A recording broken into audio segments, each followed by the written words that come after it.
waaye man maay Daouda Tine nekk maire de la commune de Touba Toul depuis 2002 jusqu'à nos jours bi may nekk président communauté rurale boobu c'était enseignant de profession, toujours aussi enseignant de profession. Def na politique aussi mais de politique ci PDS laa ko defee nekk un jeune enseignant de politique di enseigner fii ci école de Touba Toul 1 ba dem ci école de Touba Toul 2 foofu laa nekk président conseil rural en 2002 def 3 mandats en tant que président communauté rurale tey ma nekk première maire de la commune de Touba Toul. Je suis Mbaye Ndiaye, cadre supérieur là, poste là, je suis un chef de service là, Fofu. Auparavant, j'ai fait école élémentaire manque de fait Ndiahou, école secondaire manque de fait lycée Malick Sy de Thiès. Je me suis le concours de contrôleur des postes d'abord. Depuis là, j'ai toujours travaillé à la poste. C'est mon unique service. Il faut faire que la mousse ligue, voilà, donc, je suis Abdou Diouf, chef d'entreprise. Il y a un atelier, je suis aussi entrepreneur. Je suis aussi chargé de mission à la présidence. Je suis aussi président des artisans. Les ouvriers du département de Thiès, Neko aussi candidat à la mairie de Touba Toul, la coalition CPJ Nailer.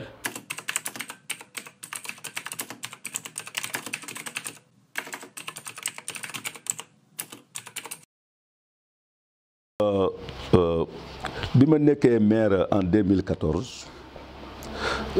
je pense bien que j'ai fait beaucoup de réalisations yu bëri def naa ko xëy na sax yi gën a farata rek laay wax mais dama koy jël étape par étape surtout de domaine santé fukki kaas ak ñeent tabax naa ko dans beaucoup de villages ci jeune Ndoukoumane jeune Thily Ounté jeune Ndiakhou construit naa ci fukki cas de santé ak ñaar équipé. Pour de santé bu Touba Toul complexe sanitaire bien sûr parce que am na poste de santé à part am na logement ICP à part ñu ngi tabax maternité à part tabax aussi logement sage-femme à part léegi mu pare bu ko defee maintenant que ñu def l'inauguration du poste de santé de Thily Ounté bu loolu jàllee ci santé bi bu mu mënee damay dugg ci électricité bi parce que électricité bi li ñu ci def am na solo ci mandat bi nga xam ne moom laa terminé boo ko nattoon tey ci électricité bi ñaar fukki dëkk ak juróom-benn électrifié nañ ko entre 2014 à nos jours 26 villages mu nekk aussi que jéego ba am solo boo xam ne franchi nañ ko dans le domaine de l'électrification rurale mu fekk li ñu fi defoon boo ko doon calculer tey on est à 90% du taux d'électrification rurale au niveau de ma commune parce que mën nañ buñ ko nattee fukki dëkk ak juróom-benn moo des yoo xam ne amuñu guñu courant ci sama commune bu loolu jàllee damay ñëw ci éducation bi liñ ci def am na solo parce que créé nañu ay école yoo xam ne yu am solo la te population bëggoon ko il y a l'école élémentaire de Mbédié il y a l'école élémentaire de Kër Diomaye am na aussi que l'école élémentaire de Niangué mi nga xam ne par exemple créé nañu ko ren mu war a fonctionner ay équipement yu bëri yoo xam ne aussi def nañu ko dans le domaine éducatif ay construction de salles de classe parce que construisant 2 salles de classe à Kër Diomaye construisant benn salle de classe à Ndoukoum à Primerie te commencé nañu aussi yeneen salle de classe dans certaines écoles bon bu ñu demee aussi ci dans le domaine maintenant que des infrastructures socio-économiques le forage ci la bokk, on l'a clôturé pour des équipements à l'intérieur. Bon, on a construit des hangars aussi au niveau du marché de Toubatoul. yoo xam ne aussi que ci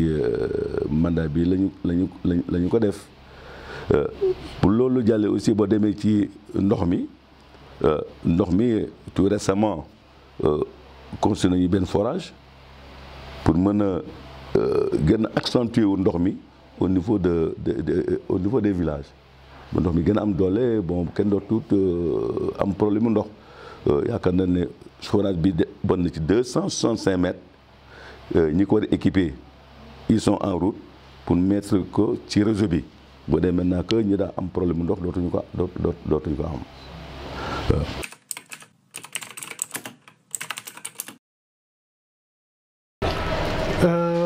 Bon, suma candidature, moi naturellement, même dans le service où j'ai fait plus de 38 ans de service, je suis un syndicaliste. Donc la cause des autres daf ma mës a soxal. Donc xeexal nit ñi daf ma mës a soxal. Donc là c'est dans ma nature moo tax nag aussi bi may suma carrière aussi dama ko mës a boole toujours ak carrière syndicale bi ak carrière professionnelle bi dama ci daan activer toujours sur le plan politique. Peut-être nag ren la gën a fës ba bi ñu créé suñu mouvement ba mu toll fii ba élection yi ñëw ñu wut ay partenaires ci la ñu booloo ak waa PDS ak yeneen mouvement yu booloo nekk suma gannaaw wàllu ñu jiital ma nag def ma leur candidat. waaye j'ai toujours activé vraiment sur le plan politique donc suma candidature daal lu ko waral mooy que ne dama bëgg a défendre suma gox bëgg a défendre suma askan parce que gis naa ne na muy doxee sooxe na te avec expérience bi ma am mun naa fa indi lu ko yokk loolu nag moo waral suñu candidature pour ñu nekk pour mën a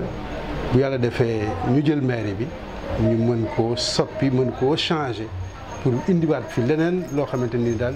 ñëpp dinañ ci gis seen bopp loolu moo waral suñu candidature.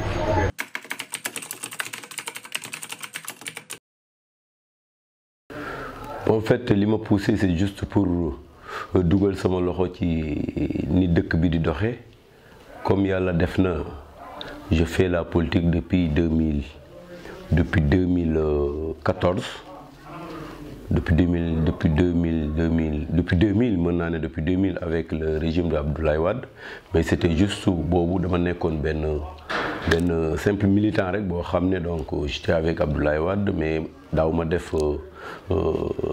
politicienne dëgg bi tax ñuy wax daaw ma ko def donc c'était juste rek bu élection demee ma dem sànni sama carte dellu si mais juste bi ma gisee ne nag vraiment war nañu dugal suñu loxo ci dëkk bi ni muy doxee ma gis régime bi fi nekk en place depuis 2000 ma gis gestion bi nga xam ne noonu la yoree suñu collectivité te collectivité bi yaakaar naa ñun ñëpp ñoo ko bokk donc ma jàpp ne comme yàlla may nañ ci xam-xam tuuti war nañ ci dugal suñu loxo donc loolu moom ma poussé en 2012 ci laa commencé dëgg def politique nag politique de développement dëgg en 2012 avec le régime de Macky Sall ci laa jóge nag nekk un vrai responsable nag dugg ci dëkk bi di waxtaan ak nit ñi pour que mbir yi changé loolu daal moo ma animé ba tax may bëgg a def politique. donc juste rek pour gis ne gestion bi nii nga xam ne ñi ko yore noonu lañ koy saytoo vraiment du lu dal sama xel ma jàpp ne aussi ay ndaw ñooy mujjee am réew te ñun ñi nekk ci dëkk bi ñun ñoo mën a joxante doole mayante loxo donc pour que ñu jéem a ànd ensemble pour jéem a développer suñu collectivité muy Toubatoul.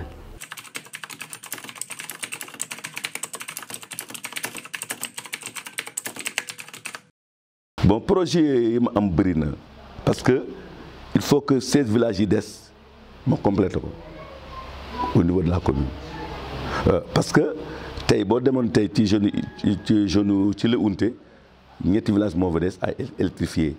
boo jeune tey ci jeune Toubatoul benn village moo des mooy le village de Mbango. fi nga xam ne maintenant que fa la bëgg a gën a jublu aussi mooy ci éducation bi construire un collège dans la zone de Thilla Ounte parce que c'est une zone qui doit abriter un collège. Construire aussi une gendarmerie parce que la gendarmerie est en cours. léegi ñu dem ci finition yi il y a aussi l'université virtuel bi nga xam ne bon ñu ngi ci construction yi boo xam ne bon tous les étudiants de la localité les étudiants yi nga xam ñoo nekk dans d'autres localités mën a bénéficier université bopp des na lu bëri loo xam ne samay mébét la xëy na ma ko war a wax fi dinaa jël temps bu bëri dina jël temps bu bëri mais jël naa aussi engagement toutes les écoles de la commune ma clôturer leen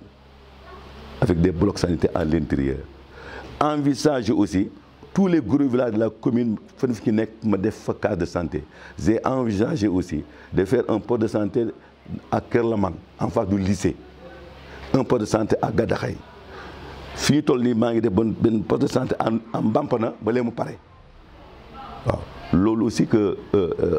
c'est en cours de construction yi la ñu pare waaw loolu jàllee aussi moo war naa def ay pistes j'ai décidé de faire une piste entre Toubatoul et Mbangour mu continuer ba Ñange Dakar bëgg a def benn piste boo xam ne aussi day jógee fii dem Ngas Séeréer ba xam ne maintenant que dina mën a relier les villages yi nga xam ne bu Njujuuf xalaat aussi raccorder Ngas Wolof piste Ngas Wolof ak piste ci la unte loolu aussi nekk na ci samay projet yi nga xam ne xalaat naa ko ci sama mandat bi nga xam ne moom laa nekk ak yeneen réalisation yoo xam ne ba jàpp naa koo def mooy créer benn CM à Samel Ndour parce que suñu élèves yi xam nekk Samel ak ñi nekk Ngaban ñi nekk Jabaxal ñi nekk Ndade ñëpp ñu ngi dem Njaxu dafa sori ñi ngi dem Refane moo tax ñu envisager tabax foofu benn collège pour ñu au moins que élèves yu jàng Refane ñu mën a ñëw ci sama commune de toute façon que ci éducation bi dama fas yéene toutes les écoles ma dote leen ay table banc parce que y a plus de table banc dans les écoles xale yi dañuy toog ci ñetti xale toog ci benn table banc may ñeenti xale moo tax commencé naa ko ren avec 400 table banc yoo xam ne dugal naa ko ci réseau ci éducation bi déwén dama fas yéene ci mandat bi dama fas yéene tabax plus de 2000 table banc ñaari junni table banc pour ma mën koo tas ci école yi nga xam ne ñu am jafe-jafe kon mu nekk loo xam ne bon lu ma séntu la ci liggéey bi ma bëgg aussi def un marché moderne marché bi bëggatuma cee gis mbaar du mbaaru géttax du mbaaru zinc lépp ma ko bëgg a def ay tool yoo xam ne buy taw nawet sax ku nekk da ngay nekk doo déplacé kon dama bëgg a rénover aménager le marché Toubatoul ba lépp loo xam ne dafay nekk loo xam ne day gêner marché bi loolu dootul am ci marché bi waaw. ñu gis ne actuellement ñu ci période campagne encore est-ce que mën nga ñu wax ce programme campagne encore. bon sama programme campagne li ma des bëriwul parce que il me reste que quelques villages tey war naa dem Jaxatel Maram jóge fa dem Jaxatel Babou waa Kaneen dem Palen après dem Ngacc ngoon gi dinaa def Mbampana dinaa def Jaxaaw dinaa def Kër Ñoxofaal foofu mooy sama programme bi tey ci des maintenant que muy ay Njeefun Paal muy ay Samel Ndoor muy ay Kerlaman muy ay Toubatoul Centre Doudoul ci Lubul d'ici vendredi dinaa pare ci secteur yooyu pour mënoon a boucler sama campagne dans toute la commune. waaw par rapport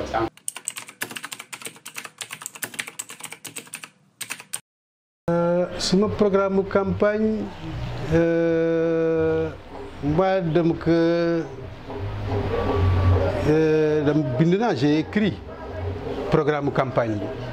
bi mais li ci ëpp solo comme j'ai l'habitude de le dire dem déglu nit ñi parce que déglu naa bàjjenu gox yi ak infirmier yi déglu naa chef de quartier délégué chef de village yi déglu naa jeunes yi déglu naa étudiants yi déglu naa léegi nag ku si nekk aussi la ma ca dégg ba noté ko loolu nag moom mooy nekk suma programme donc pour jigéen ñi jàpp naa ne même à travers campagne bi may def nii gis naa ne machine wal par exemple foo dem dinañu la ko jooy donc loolu aussi def naa ne projet boo xamante ni bu yàlla defoon ñu jëli mairie bi dinañu fexe ba le maximum de villages am moulin à mil parce que loolu lu ñuy jooytu la te xam naa ne dina leen wàññil seen liggéey lu bëri. pour les étudiants aussi bi ma leen déggee j'ai am naa benn projet boo xamante ne nii c'est pour construire des immeubles particulièrement à Dakar dans les régions où il y a des universités par exemple pour Dakar Pour le financement, j'ai déjà réfléchi là-dessus avec mes partenaires. Su fekkee ci dotation nga koy def dans un premier temps mën nga jënd terrain après nga commencer def beneen année ba nga def sa d'autres fondation parce que souvent budget yi ñëw du ko mën a supporter nga mën ko construire tout de suite mais soo ko defee par exemple s'il y a volonté politique bi amee rek nga tabax ren nga jënd sa terrain beneen année bi nga def sa fondation beneen bi nga tabax beneen bi nga def sa chaînage beneen bi nga def say finition su boobaa bâtiment ba day daal di taxaw te dina bëri ay chambres donc su fekkee ne étudiants yi ñëw nañu nekk dans d'excellentes conditions dina leen permettre vraiment ñu évoluer parce que dama gis ne ñu ci bëri dinañu réussir waaye bu ñu demee Dakar wala ci yeneen régions yi fu ñuy nekk daf leen di poser ba dañuy échouer parfois mais su fekkente ne maire bi jël na en charge ce volet vraiment dina leen soulager bu baax a baax donc Dakar dans un premier temps c'est beaucoup plus cher c'est beaucoup plus difficile mais bu dee ci régions yi c'est beaucoup plus facile là aussi on pourra trouver des partenaires à l'extérieur pour que ñu financer la immeuble boo xamante ne ni ça va pas te prendre beaucoup de temps loolu yëpp aussi c'est ay négociation la ay waxtaan ak kii donc loolu aussi parce que moi je l'ai dit bu ñu nekkee suñu programme aussi on va pas toujours se contenter ci dotation bi jóge ci état bi dinañu sol suñu dàll dinañu dem bitim réew wala fépp fu ñu mën a dem créer fa ay partenaires créer fa des projets yoo xamante ni suñ ñëwee dinañu mën a jàppale ci liggéey bi nga xam ne moom la ñu yéene Touba Toul sur tous les plans nag.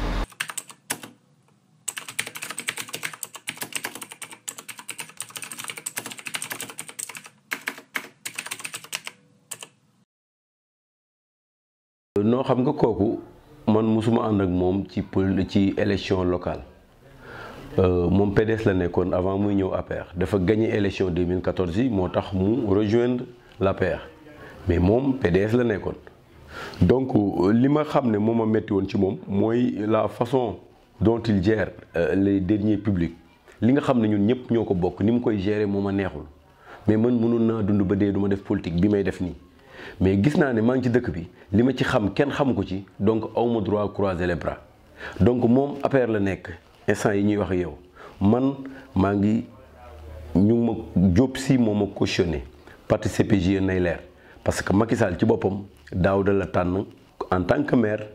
moom la jox li nga xam ne mooy récépissé Benno Bokk Yaakaar man comme ndaw ñi aussi am nañ ci man yaakaar te gis naa ne ni muy doxale neexuma ni muy doxale des na lu bëri parce que dafa waroon ubbeeku tàllal ñëpp loxo pour que li nga xam ne ñun ñëpp ñoo ko bokk ñu koy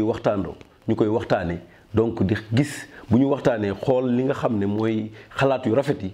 ñu def ko pour l'intérêt général mais pas pour intérêt koo xam ne yow rek yow yaay wax yaay exécuté amul keneen ku naa la niiwal na li donc loolu man mënuma ci ànd ak kenn donc loolu moo tax yàlla def bi ma nekk aussi conseiller à la mairie li gi ma gën a poussé mooy bi ma nekkee conseiller laa xam réellement li xew ci biir ma xam ne kon la ma doon xalaat sax bi ma nekkagul conseiller lu ko raw laa fekk ci biir ma gis ne moom rek mooy doxal amul benn commission ci mairie yoo xam ne nii jox na leen seen cër pour ñu doxal du santé du éducation du culture du benn commission boo xam ne am na ci li nga xam ne mooy mairie bi commission boo xam ne vraiment maire jox na ko li nga xam ne mooy carte blanche pour mu doxal li mu ko dénk lépp moo koy saytul boppam te loolu mënul nekk loolu moo tax nag ma jóg laxasaa yu xam ne kii bu ñu ko bàyyi ak mairie bi te jóguñu sol suñu daal def le 96 villages yëpp def le tour des villages waxtaan ak ñoom dina fi toog ba muy màgget lii moo ñu gën a animé moo tax bi nga xam ne parti bi ma bokk bi ñu ko nee moom la ñuy jox li nga xam ne mooy récépissé Benno Bokk Yaakaar ma bàyyi leen fa ak récépissé bi dem wuti leneen waaw.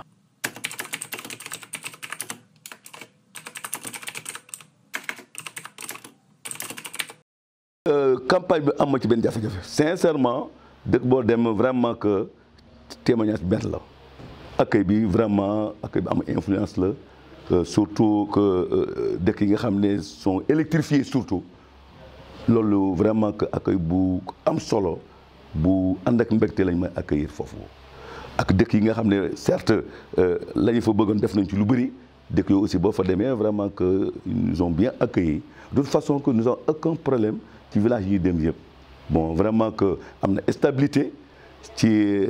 li nga xam ne par exemple moom la population yi di wax ji benn la wax ji aussi amul tricherie parce que bu tricher da ngay xam parce que je suis un homme politique luy dëgg naa xam lu dëgg naa xam moo ñëwee si village sax bu ngeen comporté dina xam yéen lan mooy seen idée dama koy xam bon te aussi que damay wax loo xam ne lu dëggu la il faut dire la réalité aux gens il ne faut pas les mentir il faut dire ap lu métti wax leen dëgg li nga mën nga wax leen ko li nga xam ne am nga objectif moom nga ko def nga wax leen ko te loo xam ne c'est réalisable mais de toute façon que bon on a aucun problème dans tous les villages yu ma traversé duñu ma accueillir vraiment que accueillir boo xam ne dafay sedd xol am yaakaar aussi ci li nga fi la ñu jëm ci fu ñu jëm te wax ji benn la de toute façon que commune bi dinañ la ko joxaat parce que li nga fi def kenn defu ko fi social bi ak sa constant ci commune bi yëpp aussi nit ñi duñ koy manifester mu nekk loo xam ne vraiment que am nañ ci yaakaar bu baax ci seen décision daal ci élection bi.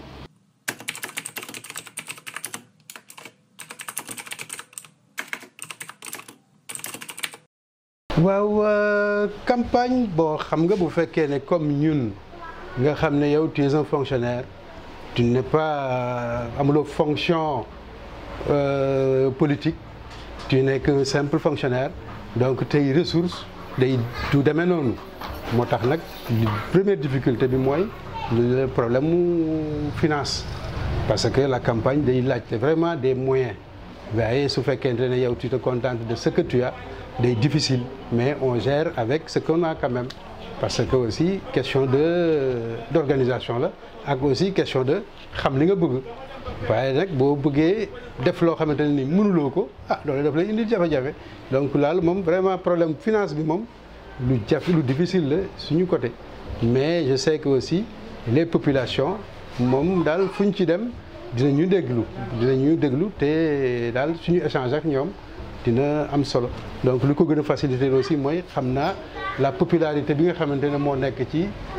suñu leader le maître Abdoulaye Wade loolu aussi vraiment xam naa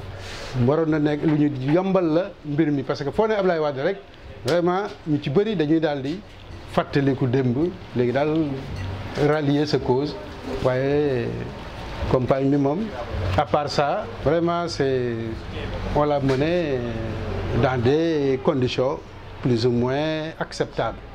mais selon nos moyens vraiment qui sont très limités.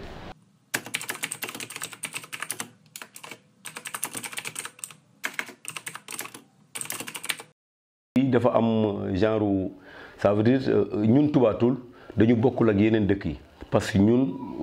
benn lañu ça veut dire ñi dem campagne ñëpp ñun ñëpp benn ay mbokk lañu ñun ñëpp xamante nañ bu baax ku ci ne xamante nga ak sa famille moo tax vraiment campagne bi amul benn tolof ñu ngi tase ci biir di saafonte di nuyulante di ànd ensemble photo vraiment ñu ngi koy def ci ni mu gën a rafete parce que ñun dafa am benn slogan bu ñu doon wax mooy la politique autrement beneen façon politique boo xam ne dafay set rafet du am benn tâche parce que politique bonu la ça veut dire nit ki nag noo mel rek loo dugg da sa jikko da nga ciy dugaale lool nit ki noo mel rek lépp looy def rek sa jikko day àndaaleeg lool moo tax politique bi nga xam ne ñun moom lañ doon prôné mooy la politique autrement moom la ñu bëggoon def mooy nekkal askan wi balaa nga leen di soxla di jaamu soxla askan wi balaa nga leen di soxla mais gis nañu ne vraiment am na ñoo xam ne dugg nañ ci langue gi di ko defee nañ nu gën a pur ni ko Ablaye Wade doon ni ko PDS doon defee nu gën a pur ni PS doon def parce que du ñu ne bu ñun xamante nañ bu baax a baax ici à Touba-Toul sol ne jamono boo bokkee ci benn parti bu ñuy séddale boo ca bokkul doo am xam nga loolu du politique donc ñun yooyu lañ doon gis mu metti ñu moo tax ñu dugg ci politique bëgg njiit boo xam ne day tëddee njaaxaanaay donc mais gis nañu ne politique bi am na ay ndaw yu ci dugg yoo xam ne vraiment liñ doon séentu ci ndaw ñi gisuñu ko ci ñoom parce que nekk ndaw amagoo 35 ans di def politique commencé liggéeyoo sax 3 ans ci administration ñetti at wala ca lu toll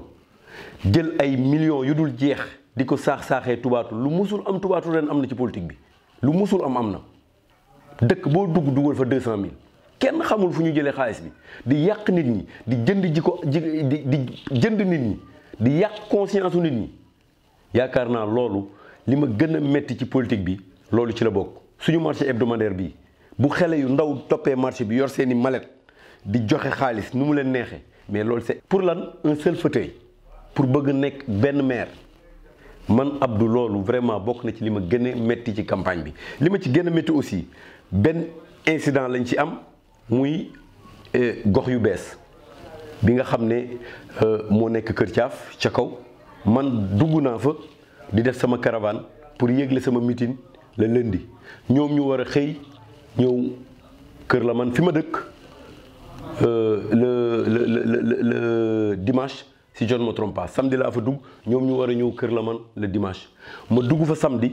ak sama 10 oto 10 véhicules di def caravane ñu ciblé ma man la ñu ciblé ciblé wuñu keneen man rek la ñu ciblé ak ay xeer yoo xam ne bu ma daloon tey du ma yegli sama campagne kon interview bii ngay def nii tey du ma ko def man rek maa am loolu ci campagne bi avec ay xeer yoo xam ne guddi ma taxaw ci kaw oto 10 oto la 10 véhicules sama oto képp lañ ci visé dóor ko ay xeer donc man lañ doon visé mais yàlla dimbali na ma ba ma génn ci ak jàmm ma jaar ci mbedd Kër Thiaf yi mooy gox yu bees ba léegi am koñ boo xam ne dama fa jaar ci guddi gi ñu lal basan ci mbedd bi ne du ma jàll ma tofaan li nga xam ne mooy tali bi continuer ba jàll loolu man def nañ ma ko Kër Thiaf mais ça me fait ni chaud ni froid parce que man fa ma jëm xam naa dinaa fa yegg te loolu dañu di xele rek moo tax ñuy def loolu mais bu fekkonte woon ne conscient nañ ci li ñuy def am nañu programme am na détails yoo xam ne duñ ci dugg dem naa ba Pire sax ñu topp ma Pire indi fa coow ma ne chef du village bi maa ngi dem chef du village góor mag Fall donc sëriñu Pire kilifa bu mag la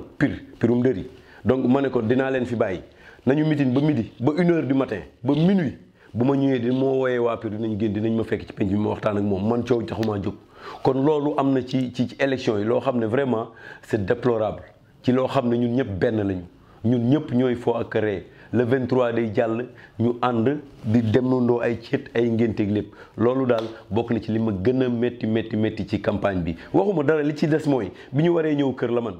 parce que dañu ma def loolu bët set ñu war a ñëw Kër Lamane sama village donc xale yi commencé dugal ci réseaux sociaux yi parce que attaque politique réponse politique moo koy tontu politique moom lu la ci waaye def rek politiquement nga koy tontu mënoon naa ko mais dama xëy dugg Kër Lamane ne leen bu fi gox yu bees ñëwee bu leen kenn sànni xeer bant bu mu leen fi jam képp ku bëgg Abdou Diouf képp ku bëgg Abdou Yaama fexeel ba bu gox yu bees ñëwee Kër Lamane suba dugg naa fa ñu sànni ma ay xeer visé ma man bu doon yeneen oto yi du ma metti mais man lañ doon visé amul benn oto bu veeram toj man dong la ñu visé mais comme atteindre duñu ma nag bu ñu ñëwee suba bu leen kenn wax dara mais comme ñoom dañu ànd ak benn punkal benn commissaire boo xam ne Nations Unies la nekk waroon ñëw ci dëkk bi jël xale yépp ne leen samay doom ngeen waroon defal tubaatul loo xam ne vraiment nit ñi dinañ ko gën a naw mais mu ñëw def affaire partisane wane ne kii jarbaatam la gox yu bees jarbaatam la dama koy couvrir en tant que commissaire de police en tant que un agent de Nations Unies ñëw uniquement pour défendre benn jarbaatam ci loo xam ne ñun ñëpp benn lañu ñun ñëpp ay jarbaatam lañu ñun ñëpp ay rakam lañu mu koy défendre tax muy woote fu ne préfet woo na ma commandant woo na ma menace yu ne dégg naa ko ci ñëwu Kër Lamane ci gox yu bees fekk boobu man wër naa li may wax ba dem ba ñu may woo boobu maa ngi wax boox di def sama meeting ñu may perturber boox di ma jéem a xoqatal te man xamuñu ne man loolu man xuux daquma man gaynde pire la je suis avec le président de la République moom laa àndal ba mu def ma chargé de mission à la présidence mu def loo xam ne ànduma ci ak moom tabb koo xam ne biir na ma ne tubaatul soxlaatuñu ko muy monsieur Daouda Tine nguur gi doy na 20 ans de pouvoir ça suffit ma génn jël sama parti CPJ nay leer.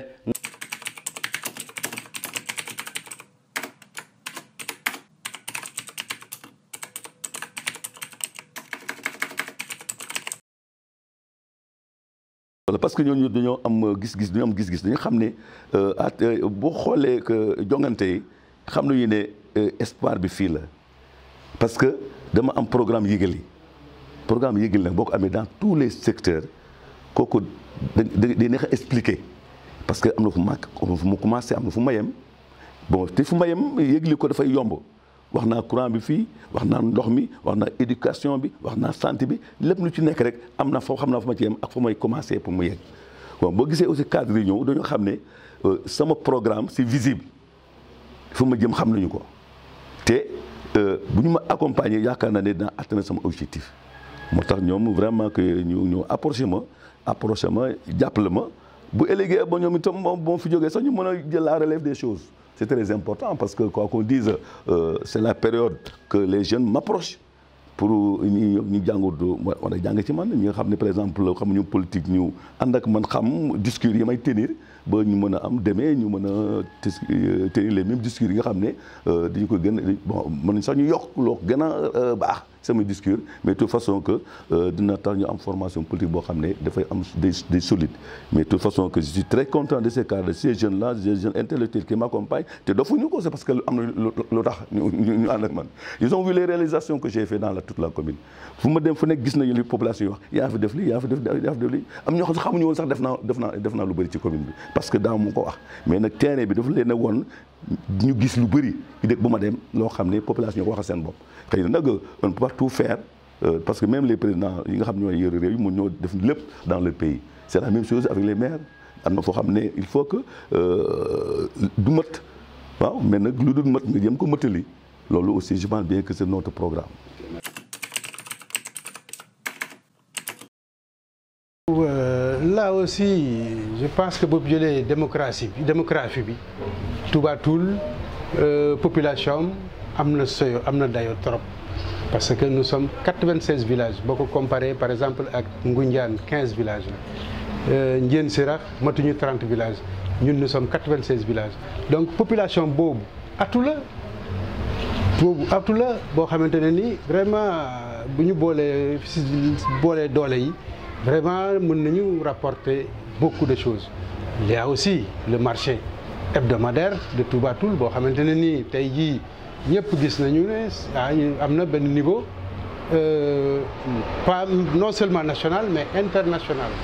donc là aussi war nañ ko mën a gën a exploiter gën a jël en charge pour que daal mu gën a mën a profiter si nit ñi. Mais présentement ni ñu ko constaté ni que ne vraiment day fay sooxe bu metti parce que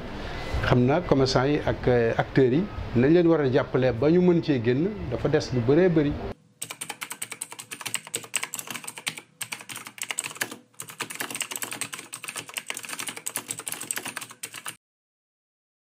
waaw xam nga loolu ñi koy wax ñenn dong lañ ñi nga xam ne dañu am ay diplômes de haut niveau. ñi am bac plus bac jëm kaw mais man j'ai fait les bancs donc man sama certificat primaire maa ngi ko am ak 88 te njàng moom ak njàng mi xam nga ne du benn te loolu yëpp amul solo li am solo mooy l'expérience fait la différence ñi nekk ay candidats yëpp amul kenn ku ma doon sa morom ci politique sama cursus wax naa la ko léegi man rek dans l'histoire politique de Touba Toul man dong maa fi def politique 5 ans xaw ma 6 ans président ci boppam nommé ma def ma chargé de mission à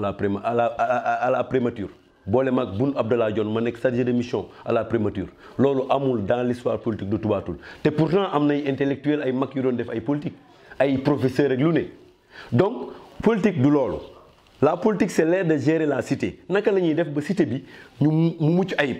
loolu du ay diplôme loolu kenn du ko jàng fenn damay déglu Barthélémy Dias li ma koy contre mu wax loo xam ne dama ci ànd ak moom mu ne kenn waratut a nekk candidat mairie te nekk conseiller pour nga jàng la xew ca mairie ba loolu c'est très important moom waxul ne kenn warul nekk candidat te doo am bac de dane kenn warul nekk candidat te nekkoo conseiller ba jàng ba pare la xew ca mairie ba nga soog a poser sa candidat ñiy wax ñooñu ñi nga xam ne ay candidat lañ tey bu dul Daouda Tine amul kenn ku ma ci gën a xam naka la ñuy gérer un mairie amul je défie quiconque bëggoon naa tey élection yi dafa xat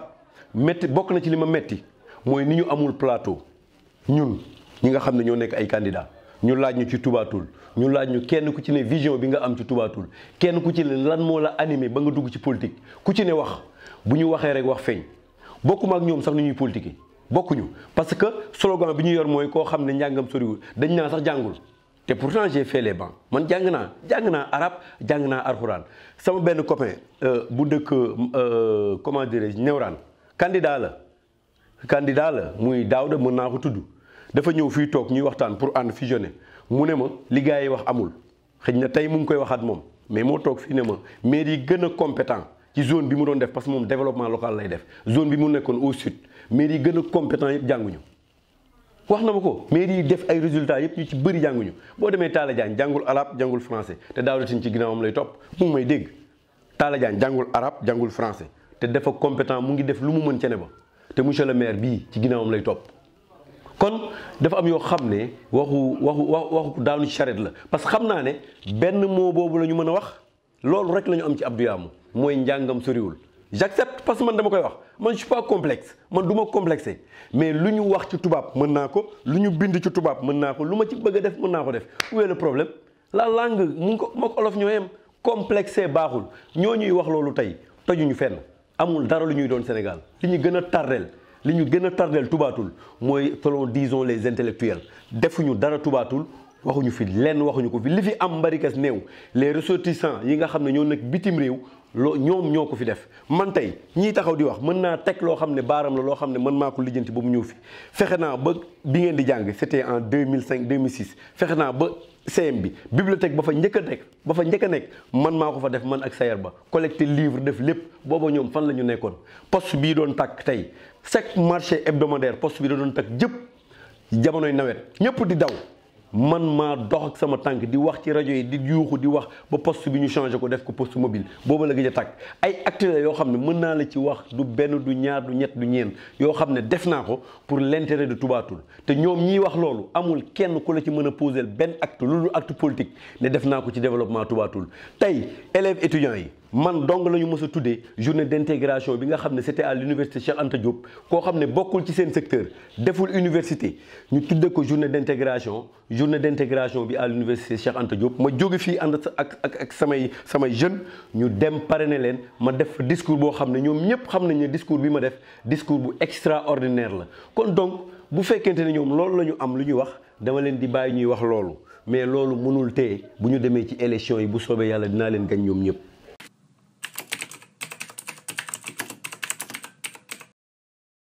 tu as vu kon mouvement du dara il faut population yu xam ko ñeent ci des yëpp ay mouvement lay représenté qu'est-ce qu'un mouvement vous êtes des intellectuels wax ma qu'est-ce qu'un mouvement ce n'est rien il y a 4 partis ñoo convoitiser la commune le PDS AJ l'APR et le PASTEF les autres sont des mouvements c'est ça il faut que les gens comprennent cela.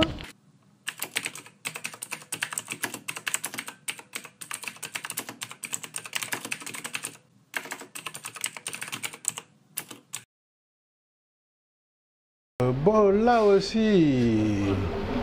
je pense que mën naa bañ a démissionner peut-être parce que li ma dese dans ma carrière professionnelle bëreetul donc période boobu vraiment dinaa ko mën a jumeler entre mairie bi ak fonction ba may jeexal fële définitivement su boobaa nag su ma jeexalee mën a féete si fii définitivement donc loolu mooy gën a tax mais le souhait mooy que ne ma féete fii définitivement mais aussi daal di gën a taxawu askan wi di gën a jege askan wi parce que bu ñuy wax décentralisation aussi mooy nag nga gën a jege sa askan mais boo nekkee Dakar peut-être dina difficile mais moi je ferai de telle sorte que vraiment les gens du ñu sentir suma absence parce que absence ba du gudd préparer aussi vraiment dinaa def des mécanismes yoo xamante ne daal suma absence du pesé wu lourdement surtout ginnaaw li ma desee bëriwul mais temps boobu moom dinañu ko gérer ba incha allah daal du am inconvénient ci fonctionnement mairie bi.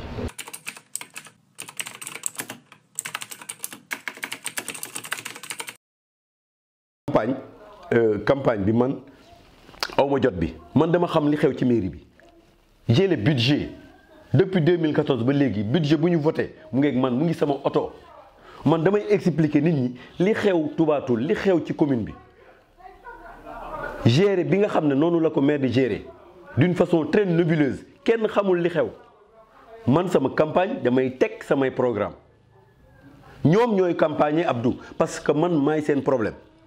mais man boo ma toppoon di nga xam ne bokkuñu aw yoon man ak ñoom bu ma demee ci dëkk bu ma waxee ñu ne lii lañ bëgg a dégg leeral nga ñu gindi nga ñu ci loo xam ne nii wax dëgg si yàlla xamuñu ko woon ñun dañu am programme commencé ci dès maintenant parce que am nañu partenaire muy Diop commencé nañu nettoyer Pire teg fa ay poubelles yu mag dindi jàll yi fi nekkoon yëpp seen yëpp ñu dindi ko Ndukumaan la même chose ñu ngi jëm Kër Ndiaga Sarr pour dindi lépp loo xam ne salté la ak guye ñu daane foofu ñu ngi commencé dugg biir Touba Toul parce que poubelle yi nekk fii ci corniche bi ñëpp xam nañ ne ki ma àndal moo ko fa teg muy Jóob bëgg na dugal loxoom Touba Toul àll bi mu jënd ndukumaan waa borom tool yi ñoo ko jaay bëgg na fa def benn transformation bu mag boo xam ne lépp lu ñu béyati ci gerte du ñu ko jaay kenn foofu la ñu koy yóbbu ñu transformé ko am na partenaires yi ba pare. donc kon ñun am nañu programme boo xam ne moom la ñu tëg te li tax ma am programme mooy xam naa la xew ca mairie ba mais boo xamul la xew ca mairie ba boo xamul naka la ñuy saytoo kopparu Touba Toul mais mënoo ci wax bëri na candidat yoo xam ne ñu ngi may laaj budget beeg yu demee noonu am na ci ñoo xam ne ay conseil lañu amuñu ko te ci yoon dañu leen waroon dàq gis nga nit ki bu ñu la falee code électoral bi dafa wax ne boo nekkee conseil ñu fal la nga toog ñetti réunion ñu convoqué la ko demuloo ki nga xam ne mooy président bi mooy le maire bu ko neexee mu convoqué assemblée générale les conseillers ci boppam dàq la signé jox sous-préfet bu ñu la ko defee dootoo am droit nekk candidat ci mairie boobu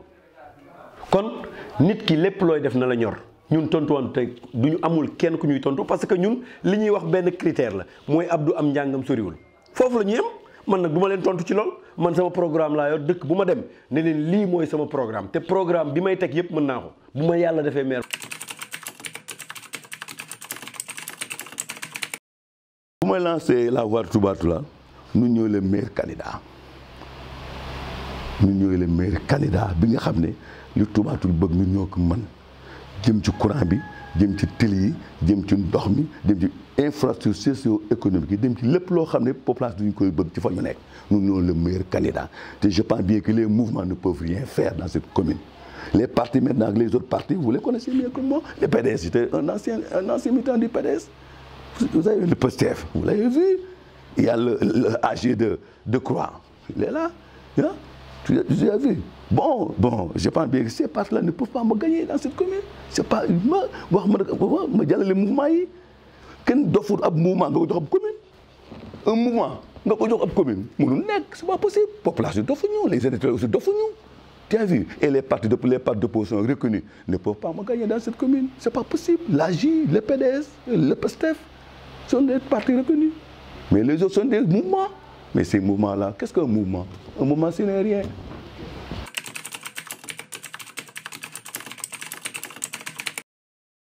Message bi ma leen di jëmale mooy que ne ñu votel la coalition Wallu parce que bu yàlla defoon tey jii ñu nekk maire ñun duñu toog rek di xaar dotation pour mën a liggéey dinañu sol suñu dal dem bitim réew ak fépp fu ñu ko mën a créer ji des projets des partenaires pour indi Touba Toul mu développé wu kon loolu lay lancé léegi aussi li may lancé encore une fois les partenaires la population mooy que ne ñu xool bu baax kan la ñuy tànn parce que aussi il y a 8 candidats comme wax nga ko sànq mais il y a 2 candidats en fait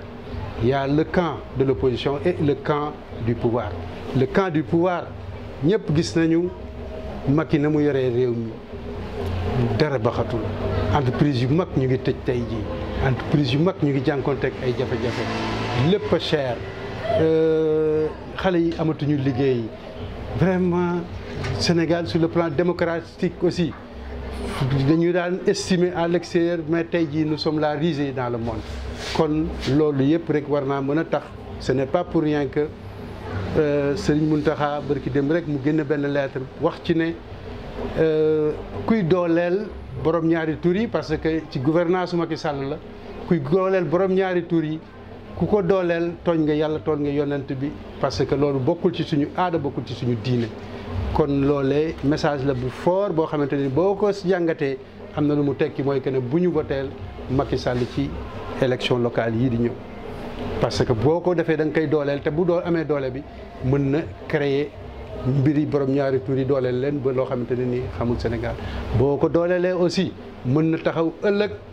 laaj un 3e mandat boo xamante ni yàlla tere mën naa tas Sénégal wala boog mu indi fi musiba boo xamante ni dinañu topp ba ilaa yow mi diin kon loolu rek war naa mën a tax waaye nag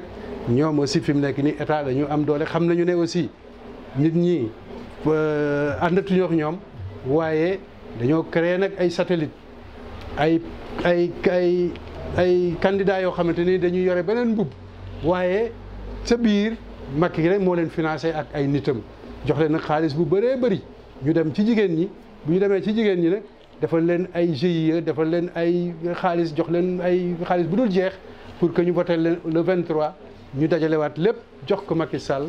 mu indi fi waat loo xamante ne nii kenn bëggu ko ñun nag on dit que loolu waru fi am tey te waru fi am ëllëg donc on appelle la population à voter massivement la coalition Wallu pour que aux élections locales aux élections législatives et à l'élection présidentielle bii di ñëw suñu candidat parce que mu neex Macky Sall wala mu naqari ko dina ñëw te su ñëwee bu ñu fekkee yàlla ñu toog ci fauteuil yu maire bi dinañ ko gën a dooleel pour que bu jëlee réew mi chantier ya nga xam ne moom la fi baayam Abdoulaye Wade commencé woon dina ko eggale dina ci yokk leneen loo xamante ni ñoom moom xam nañu compétence am ak xarañteem ak li mu mëne kon loolee la ñuy ñaan loolee la ñuy sàkku Abdoulaye Wade mag la waaye doom ji mi ngi fi te pare na pour yóbbu Sénégal fa nga xam ne foofu la ko baayam yéene woon kon loolu la ñuy lancé pour que daal nit ñi comprendre ko xamee ko noonu xam ne daal coalition Wallu particulièrement Touba Toul liggéeyal askan wi rek moo ko tax a ñor te moo ñu tax a jóg. xam nga suñu programme bi ci gën a phare programme bu phare bi mooy agriculture parce que ñun dëkku mbéy la ñu yor ak càmm agriculture ak commerce donc agriculture dañu bëgg li nga xam ne mooy culture maraîchère mooy 3 mois yi ñuy béy nawet ñu fexe loolu ñu yokk ko. ñu béy 12 mois sur 12 dañu am benn marché hebdomadaire bu mag boo xam ne ñun ñoo ko moom luuma de chaque samedi ñu jàngat ne légumes yi fii ñëw yëpp ci zone des Niayes lay jógee la zone des Niayes léegi ñun pourquoi ñu am zone des Niayes fii ci suñu dëkk muy Xurwa zone des Niayes la fa nekk ay nit ñoo ko fa def ñuy xalaat pourquoi ñun ñu am ab àll boo xam ne zone des Niayes la tudd nekk xur nekk fu neexal liggéeyee ndox mi napp bi soriwul pourquoi ñu toog seetaan ko bàyyi li nga xam ne moom la ñëpp sous région bi yëpp fi la ñuy ndugusee li ñuy ndugusee yëpp di jógee zone des Niayes muy ay nootoog yooyu donc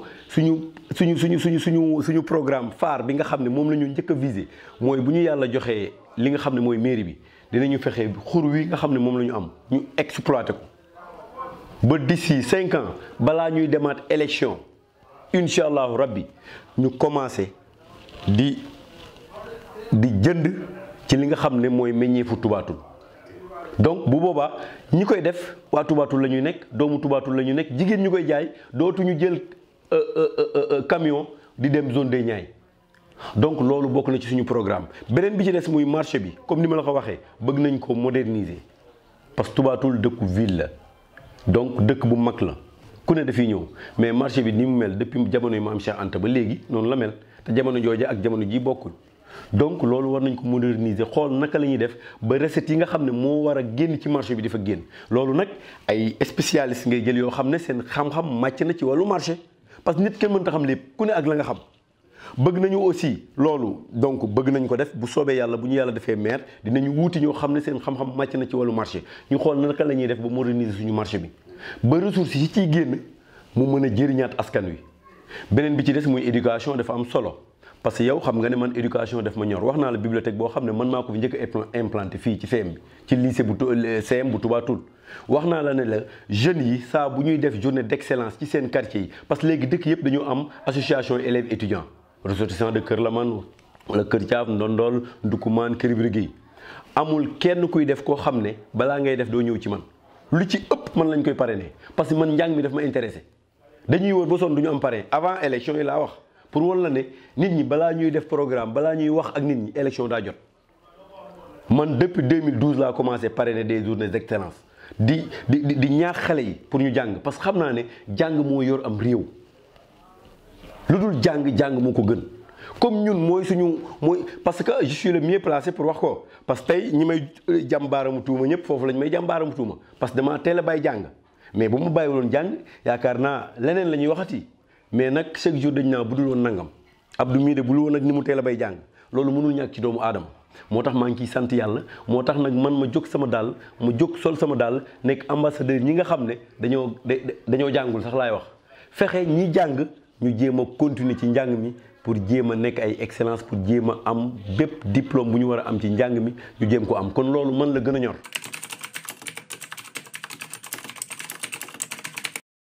donc message bi ma leen di adressé mooy di ñaan yàlla candidat yëpp vraiment on est presque à la fin du campagne électorale donc jour J-1 mën naa ne suba à minuit la campagne bi jeex donc ni ñu ko duggee ci bismillahi rahmaani rahim may ñaanal candidat yëpp ñu génn ci alhamdulillahi rabil alamin donc ñu dem ci élection yi ci jàmm yàlla def ci jàmm donc ki nga xam ne moo gën ci askan wi ki nga xam ne du nax askan wi ki nga xam ne dina toog fii ci suñu mairie bi gérer ñu ko bu waree dem lijjanti ji indi tubaatul lijjanti ko bu waree am yeneen yoo xam ne war na ko doxi pour l'intérêt de tubaatul mu dem doxi ko ki nga xam ne bir na ko ne bëgg maire jëlul benn intention pour nax askan wi pour nekk un maire simplement un maire tout court mais maire boo xam ne donc vraiment tur wi rek moo la ñor leneen ñoru la donc kooku daal maa ngi ñaan yàlla bu ko yàlla jox mairie tubaatul mais ki nga xam ne dafa jóg pour liggéeyal askan wi jaamu soxlas askan wi nekkal leen guddi ak bëccëg fexe doxi wuti ay partenaires waxtaan ak état du Sénégal nga xam ne li ëpp liy dugg ci mairie yi ci état lay jógee surtout ñun ñi nga xam ne amuñu ay communes yi nga xam ne dañoo néew fu ñuy jëlee ay ressources li ëpp li ñuy am ci ay fonds de concours ak ay fonds de dotation lay jóge parce que léegi dañ ko yokk par rapport ak bu njëkk ba ma ne ñooñu daal maa ngi leen di ñaanal yàlla ki nga xam ne daal jóg na pour def kéemtalaay kattanam pour askan wi li ñuy dund nii mu wàññeeku ndax kenn mënta def lépp kooku daal maa ngi koy ñaanal yàlla jox ko mairie bi du tey ñun politique la ñuy def ñu ngi ci guddi ak bëccëg yaakaar naa campagne électorale bi élection municipale yi moo tax ngeen dégg ñu bëri mais tollu naa boo génnee 2 ans ci ginnaaw Abdou Yamou ak monsieur le maire rek nga doon dégg daawoo dégg génneen Abdou Yamou monsieur le maire parce que ñun man damay def politique defuma politique pour juste un maire pour nekk ci fauteuil yu maire déedéet je fais la politique pour développer mon cher localité loolu moo tax ma dugg ci politique donc mais dugguma ci politique pour que ne damaa war a nekk maire bu ma ko nekkul damay dem toogi déedéet kon maa ngi ñaanal yàlla tous les candidats yi nga xam ne ñooy candidats yi nga xam ne ñoo war a dem ci jongante yi le 23 janvier incha allah rabbi donc ñëpp jëm ci jàmm yàlla def li gën ci dëkk bi tubaatul jëm kanam.